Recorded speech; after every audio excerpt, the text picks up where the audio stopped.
So Bernie Sanders is a front runner for the Democratic Party, and he is being attacked by not just from the right, but also from lobbyist groups. One of them being AIPAC.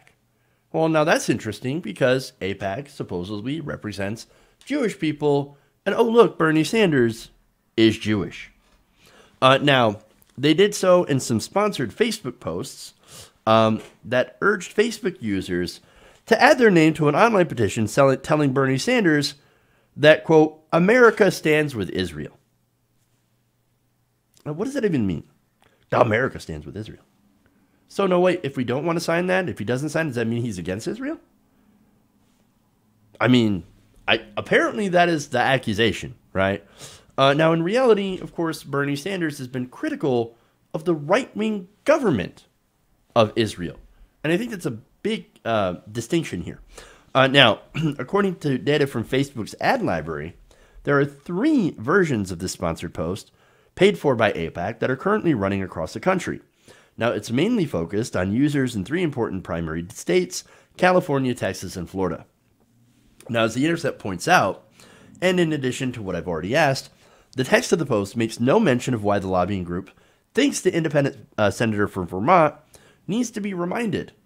But its only other current paid ads are against Representative Ilhan Omar. Bernie Sanders, who is Jewish, defended Ilhan Omar against charges of anti-Semitism for criticizing AIPAC. You know how she criticized AIPAC? By calling it a lobbying group.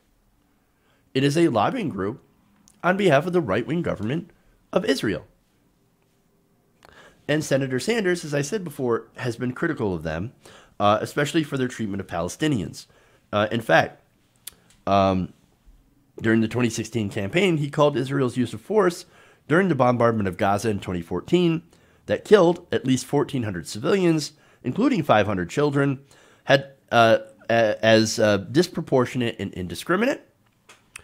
He also told CNN that he favored a more balanced position on the Israeli-Palestinian conflict, basically setting up a 2-state solution, which is apparently what we used to believe in. Even Republicans used to believe in a 2-state solution. Now, pretty much no longer, especially now the right wing in Israel also doesn't believe in a 2-state solution. They believe in annexing the West Bank. They believe in continuing to deprive Palestinians of basic civil rights. So, now, again, Sanders points out that, hey, man, look, Israel has a right to live in freedom, independently and in security, without having to be subject to terrorist attacks. But I think that we will not succeed in ever bringing peace to that region unless we also treat the Palestinians with dignity and respect. Okay, look, that's good. That's fair. Makes sense. Palestinians don't live with dignity and respect. They live in an open-air prison. They're being blockaded in. There's a huge youth unemployment. Poverty is rampant. A lot of those reasons are why people join Hamas. I don't agree with that.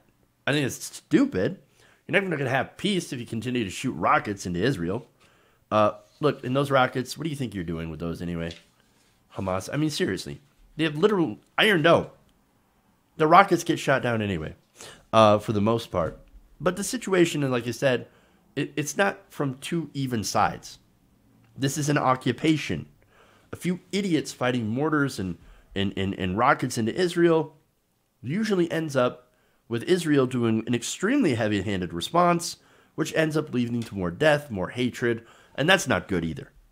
Something's got to give here, and Sanders is right. Everybody who's pushing for a 2-state solution is correct.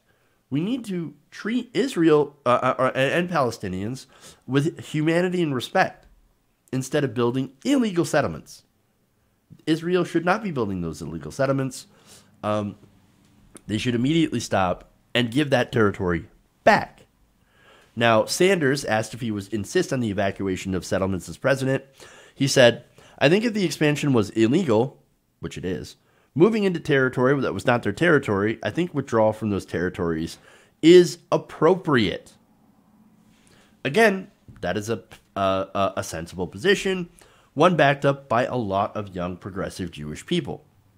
That, of course, got him condemnation from AIPAC and right-wing Jewish Americans. He was even asked in a debate if he was hiding the fact that he was Jewish. Of course not. He said, no, I'm very proud to be Jewish, and being Jewish is part of who I am. And so I am being, it's basically part of who I am as a human being. So what he's doing is he's saying, look, yes, I'm Jewish, but I can be in favor of helping Palestinians and not be in favor of the right-wing government of Israel. And that's something that a lot of establishment Democrats are unfortunately unwilling to do.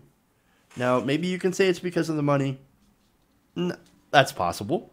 I actually do think that a lot of these politicians do actually believe that, no, they got to be super tough in favor of Israel no matter what happens, right? We have to stand by Israel. We've got to stand by Israel. And there are people that have genuine beliefs on that. Okay, and of course I think there are some that are influenced by money from lobbying groups. And what's funny is when you call that out, they get super, super offended by it. Weird. They get offended by the idea that money from AIPAC buys influence. And that's why they're charging people like Ilhan Omar with anti-Semitic tropes. Well, just try to do that against Bernie Sanders. See how that works. No, but seriously, I do believe they think that they're doing the right thing. And maybe they feel like, oh, I'm doing the right thing, so I deserve this money, right? That comes in afterwards.